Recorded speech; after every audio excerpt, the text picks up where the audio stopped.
इस वीडियो में हम इंटरनल रेंज लिक्विडिटी और एक्सटर्नल रेंज लिक्विडिटी के बारे में बताएंगे। लेकिन उससे पहले हम रेंज को समझ लेते हैं। रेंज क्या है?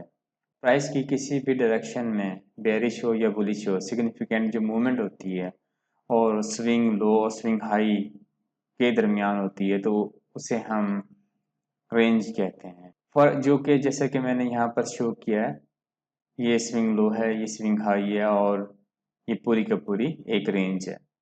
अब इस स्विंग हाई के ऊपर हमारी बाई साइड लिक्विडिटी होती है, जैसे हमने पहले भी आपको बताया, और इस स्विंग लो के नीचे सेल साइड लिक्विडिटी होती है। तो मार्केट हमेशा ये लिक्विडिटी लेने के लिए आती है। अब हम देखते हैं कि एक्सटर्नल रेंज लिक्विडिटी क्या है।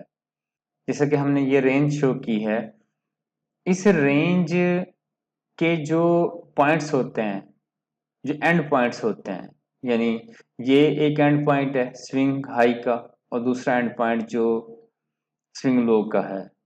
तो मार्केट अगर इनके एंड पॉइंट से नीचे चली जाए, यानी बकायदा इसकी जो एक्सटर्नल पॉइंट्स हैं उसकी लिक्विडिटी को स्वीप करे, तो उसे हम एक्सटर्नल रेंज लिक्विडिटी कहते हैं। यानी कि रेंज की एक्सटर्नली जो लिक्विडिटी मौजूद है उसे हम कहते हैं एक्सटर्नल रेंज लिक्विडिटी। यानी मार्केट ने हमारी रेंज के बाहर जो लिक्विडिटी मौजूद थी, उसके एंड पॉइंट्स पे थी, वो लिक्विडिटी स्वीप की है।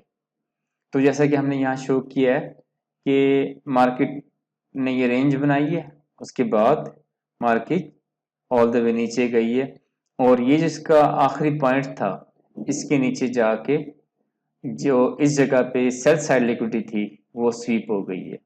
तो हम ये बात कहेंगे कि मार्केट ने एक्सटर्नल रेंज लिक्विडिटी स्वीप की है। अब हम आते हैं इंटरनल रेंज लिक्विडिटी की तरफ। तो ये उससे थोड़ी सी पेचीदा है। वो इस तरीके से कि फॉर एग्जांपल ये सेम रेंज है, ये मैंने आपको जिससे पहले शो की है, लेकिन इस बार जो है मार्केट अपनी रेंज के आखिरी एंड पॉइंट जो थे स्विंग हाई और स्विंग लो, उनमें से किसी एक पॉइंट के नीचे नहीं गई है, बल्कि अपनी रेंज के दरमियान में किसी स्ट्रक्चर से ही रिवर्ट हो गई है। तो वो स्ट्रक्चर कोई भी हो सकता है, एफ हो सकता है। अब यहाँ से देखें, मैंने जस्ट एग्जांपल के तौर पर आप एफ दिखाया, फेयर वैल्यू गैप, कि मार्केट ने इसको फिल किया और यहीं से बाउंस बैक हो गई है इस पुल बैक के बाद। तो मार्केट अगर आपकी ये रेंज है, इसके अंदर ही कहीं से रेस्पॉन्स दे दे, और वो कोई स्ट्रक्चर हो, एफ का भी हो सकता है, ऑर्डर ब्लॉक का भी हो सकता है, स्विंग हाई, फिबोनाची लेवल, कोई भी लेवल हो सकता है, वहां लिक्विडिटी मौजूद है, तो वो लिक्विडिटी को लेके दोबारा चला जाएगा एक्सटर्नल की तरफ।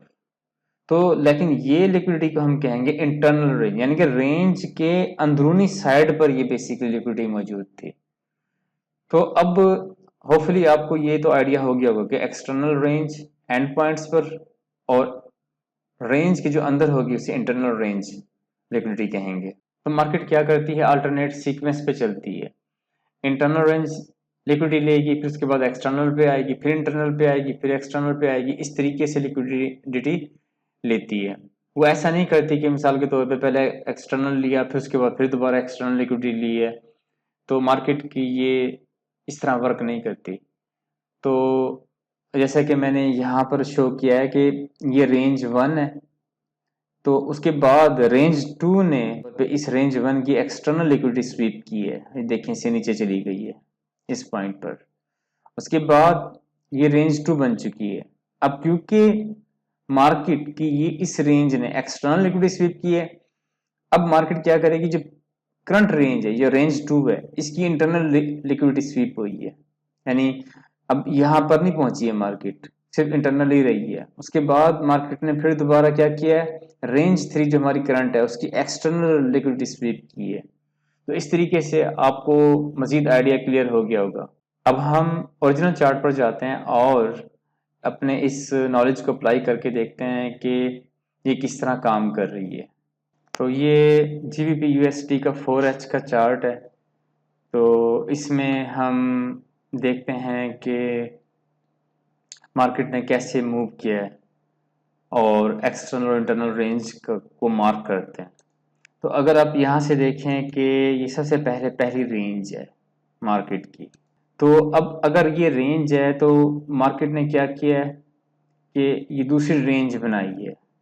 तो इसमें क्या किया है मार्केट ने, एक रेंज की इंटरनल रेंज की तरफ आई है। अगर मार्केट यानी दोबारा इसके परली साइड पे निकल जाती तो वो एक्सटर्नल रेंज लिक्विडिटी होती। तो मार्केट ने क्या किया है, इस लेवल को किया है। तो इस लेवल पर हमारा फिब का कोई लेवल हो सकता है। ये फॉर एग्जांपल अगर यहाँ से आप फिबोनाची लेवल को मार्क करें तो ये बेसिकली क्या है कि ऑलमोस्ट 61% रिट्रेसमेंट लेवल बनता है इसका। तो अब मार्केट ने जब ये इंटरनल रेंज लिक्विडिटी ले ली है, अब हमारी करंट रेंज कौन सी हो गई है, हमारी करंट रेंज ये वाली है। तो इसकी एक्सटर्नल लिक्विडिटी कहाँ कहाँ पर है, एक इस जगह पर है और एक इस जगह पर है। तो मार्केट ने क्या किया है, नीचे वाली लिक्विडिटी स्वीप की है। सही हो गया। अब मार्केट ने यहाँ पर लिक्विडिटी जब लेने के बाद अब हमारी नेक्स्ट लिक्विडिटी कहाँ पर होगी, इंटरनल रेंज। तो मार्केट उसके बाद इस जगह पर आई है और यहाँ पर लिक्विडिटी ली है। अब ये लेवल कौन सा है, ये लेवल एफवीजी का लेवल हो सकता है और बेयरिश ऑर्डर ब्लॉक का भी लेवल हो सकता है, किसी भी लेवल हो। लेकिन इस केस में अगर आप देखें तो ये बेसिकली हम लेवल जो है, अगर मैं मार्क करूं इसको, तो ये एफईजी का लेवल है, ये उसके करीब बनता है। इसके अलावा एफईजी का एक और लेवल है, वो ये वाला है। तो मार्केट ने क्या किया है कि इस ये जो रेंज है, इस रेंज में जो एफईजी है उससे रिट्रेसमेंट ली है और उसको फिल करने के बाद ये इंटरनल रेंज लिक्विडिटी है। मार्केट ने क्या किया है कि दोबारा एक्सटर्नल रेंज लिक्विडिटी की तरफ आई है। अब यहाँ से देख लें, ये एक्सटर्नल रेंज लिक्विडिटी है। तो ये लिक्विडिटी, क्योंकि ये अब हमारी करंट रेंज थी तो इसकी एक्सटर्नल रेंज लिक्विडिटी स्वीप की है। और उसके बाद अब हमारी लिक्विडिटी क्या है, हमारी करंट रेंज कौन सी है, ये वाली हमारी करंट रेंज है। तो अब मार्केट ने क्या किया है कि बाकायदा पूरा प्राइस सेक्शन यहाँ पर हुआ है। अगर आप देखें ये सारा प्राइस एक्शन अब ऑलमोस्ट होने के बाद ये इंटरनल रेंज लिक्विडिटी यहाँ पर स्वीप हुई है इस पॉइंट्स पर, ठीक है। और उसके बाद मार्केट ने, आप देखेंगे कि तो एक्सटर्नल रेंज लिक्विडिटी स्वीप की है इस रेंज की जो हुई है, ये जो रेंज हमारी बनी है। तो हम इस रेंज को हम ऐसे भी शो कर सकते हैं। इसको अगर हम ख़त्म कर दें तो हम इसको, इसके मैक्सिमम पॉइंट्स को ऐसे हम शो कर सकते हैं, ये ऐसे। तो ये रेंज आई है, इस रेंज का बाकायदा इंटरनल है ये मैक्सिमम पॉइंट है, इसलिए मैंने जस्ट इसको शो किया। आप ऐसे भी कर सकते हैं। तो अब क्या है कि मार्केट ने इस रेंज की इंटरनल रेंज लिक्विडिटी स्वीप करनी है। तो आप ये देखें कि इस जगह पर मार्केट गई है और उसके बाद एक्सटर्नल रेंज की तरफ आई है। और अगर इस लेवल पर देखें, बेयरिश ऑर्डर ब्लॉक है जिसको मार्केट ने एज ए इंटरनल लिक्विडिटी के तौर पर स्वीप किया है। तो उसके बाद आप देखेंगे कि सेम सीक्वेंस है, यहाँ पर एक्सटर्नल इंटरनल है इस रेंज का, फिर एक्सटर्नल रेंज है। तो होपफुली इस एग्जांपल से आपको ये आइडिया हो गया होगा कि मार्केट किस तरह चलती है।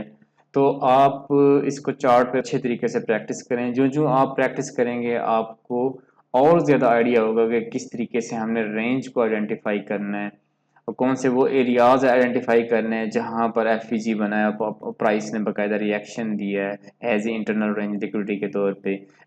जबकि एक्सटर्नल रेंज तो बहुत आसान है, जब आप रेंज को आइडेंटिफाई कर लेंगे तो उसके जो एंड पॉइंट्स हैं स्विंग लो स्विंग हाई के, आप इजीली मार्क कर सकते हैं। तो आप इस चीज़ की प्रैक्टिस करें तो इंशाल्लाह आपकी स्ट्रक्चर की समझ में बेइंतहा इजाफा होगा। और क्योंकि लिक्विडिटी सबसे पावरफुल कंसेप्ट है ट्रेडिंग में, बल्कि अगर सिंगल एक चीज़ अगर आप कहें जिसके लिए मार्केट क्रेजी है वो लिक्विडिटी है, तो आपको इसकी टन्स ऑफ प्रैक्टिस करनी चाहिए।